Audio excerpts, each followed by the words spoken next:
एक बार एक बुजुर्ग व्यक्ति से एक आदमी ने पूछा, ये बताइए आपका और आपकी पत्नी के बीच कितना ही झगड़ा होता है, उसके बाद आप दोनों फिर एक छत के नीचे कैसे रह लेते हो? तब बुजुर्ग व्यक्ति ने कहा कि देखो ऐसा है, जब हमारी नई नई शादी हुई थी तब हमारा और हमारी पत्नी के बीच कभी कभार झगड़ा हो जाता था।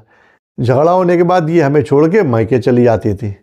फिर शाम को क्या करता था, मैं इनको मना के वापस घर ले आता था। थोड़े दिन सही रहता था, फिर लड़ाई झगड़ा हम दोनों के बीच हो जाता था। ये फिर चली आती थी, फिर मैं वापस ले आता था। फिर थोड़े दिन बाद गड़बड़ हो जाता था।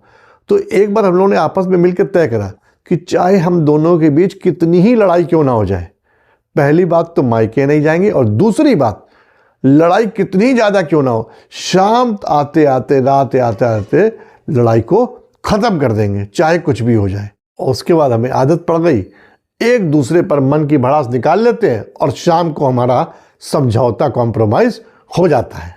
और धीरे धीरे हम लोग को समझ में भी आ गया, जब हम साथ रहते हैं ना तो झगड़ना भी बहुत ज़रूरी है। झगड़ना भी इंसान के लिए खुराक की तरह है। तो झगड़ा करने इंसान कोई बाहर थोड़े जाएगा।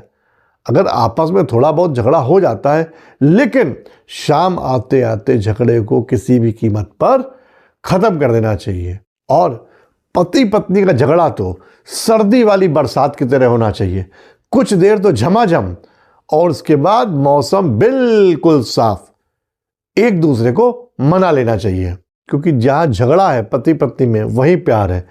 अगर मान लिया पति पत्नी एक दूसरे से झगड़ते नहीं हैं बिल्कुल भी, तो ये मान लीजिए उनमें प्यार मोहब्बत तो है नहीं, बस एक रिश्ते को वो ढो रहे हैं। हाँ, और एक बात जरूर ध्यान रखिएगा कि जब भी झगड़ा हो कभी भी अनबोला मत रखिए। मतलब बीच में बातचीत किसी भी कीमत पर ख़त्म नहीं होनी चाहिए, और शाम तक आते आते एक दूसरे को माफ़ कर देना चाहिए, एक दूसरे को मना लेना चाहिए।